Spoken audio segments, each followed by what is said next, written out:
What I have in my hand is the cheapest AM5 CPU you can buy, no matter where you are in the world. And now this is also the slowest AM5 CPU you can buy, and it's no secret, and it's the Ryzen 5 8400F. Now do not let it fool you based on its name, because even though it is an 8000 series Ryzen, it is actually 7000 series architecture, but the mobile chip. So basically those are APUs which are made to be used for their strong graphics. But since this is the 8400F, it means that they removed the graphics portion. However, when you go ahead and make an APU for mobile in order to pack into it the graphics, they reduce in half some cache on the CPU. And if we learn something from the 9800X3D and all the X3D chips from AMD, is that 3dB cache is very important, but regular cache is also very important. So this thing, due to this, is quite a lot slower than a regular Ryzen 5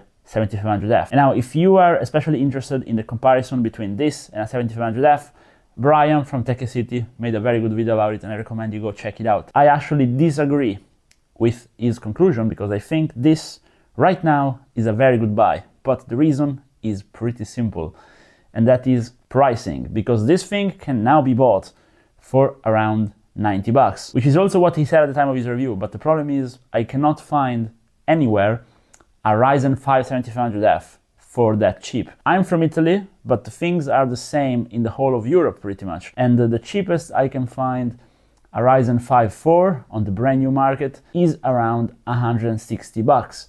If I go ahead and order it from AliExpress, which is also where I can find this CPU, then I can find one for around 140 bucks. Still, this is 50 bucks less, which in percentage is a lot. We are talking 30% cheaper for around 10% less performance. So this CPU is actually a pretty good contender for an entry-level AM5 CPU. And I actually think there are quite a few use cases for it, because first of all, maybe you just need a placeholder to slot into your motherboard until you buy something better. And for that, you just need to buy the cheapest. And this is the cheapest, and it can also game, which is why I ran quite a few benchmarks at stock. And now I'm only gonna show you guys Firestrike and Call of Duty because I think they're the most important. And I ran the test with a 7800 XT just because I had that card on hand. And for all the testing, I put this CPU on a very good motherboard, an X870A gaming Wi-Fi from ROG Strix, and I use 6000 MHz CL30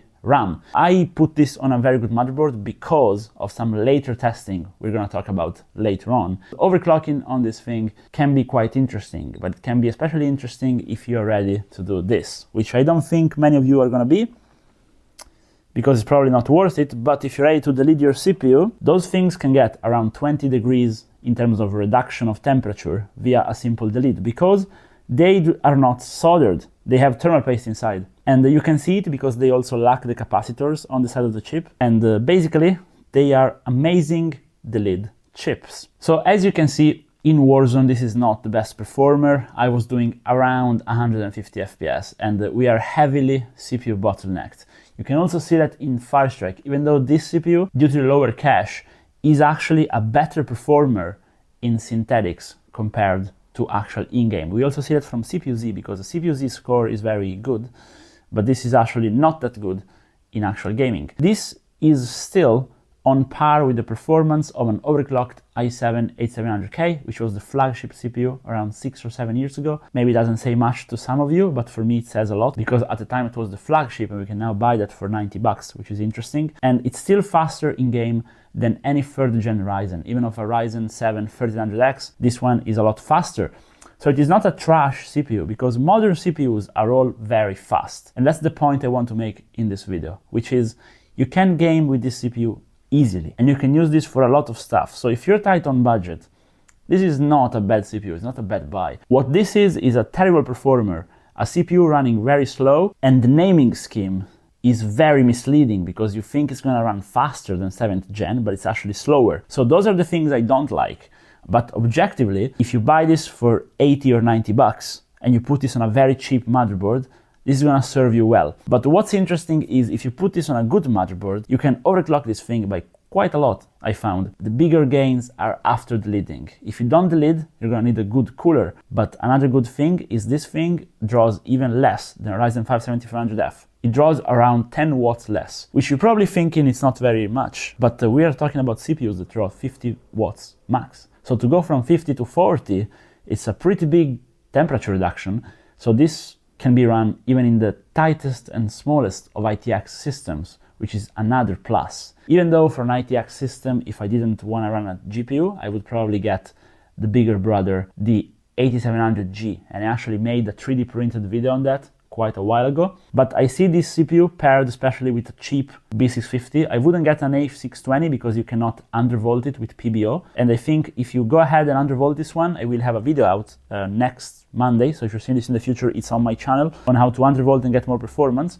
You can actually catch a Ryzen 5 7500F by tweaking this one. So it's gonna be pretty good. Of course, if you were to be ridiculous about it, and if you got high-end motherboard, you opened up the CPU, put liquid metal inside, you could actually get a massive performance increase of around 20%. And if you also tweaked your RAM, you could get around 30% performance increase all in, which is crazy. But we are talking, of course, about limit case of liquid metal deleting, very good cooling, very good RAM, expensive motherboard, which is probably not where you're gonna put this. But my point is, if you're putting this on a cheap motherboard like the Jingyue I reviewed a while back, one of the best Chinese motherboards out there, in an ITX system, it's gonna be great for gaming at 1080p, 1440p, and even 4K. The only thing this CPU can do is it can't do high refresh rate gaming properly. But I think it's actually a pretty good buy. And if you guys are after a cheap AM5 CPU, this is not too bad. As usual, here at ImWateringPSUs, I want to hear what you guys think down below in the comments.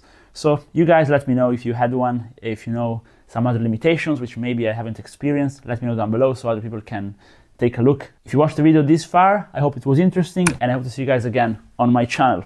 Bye bye.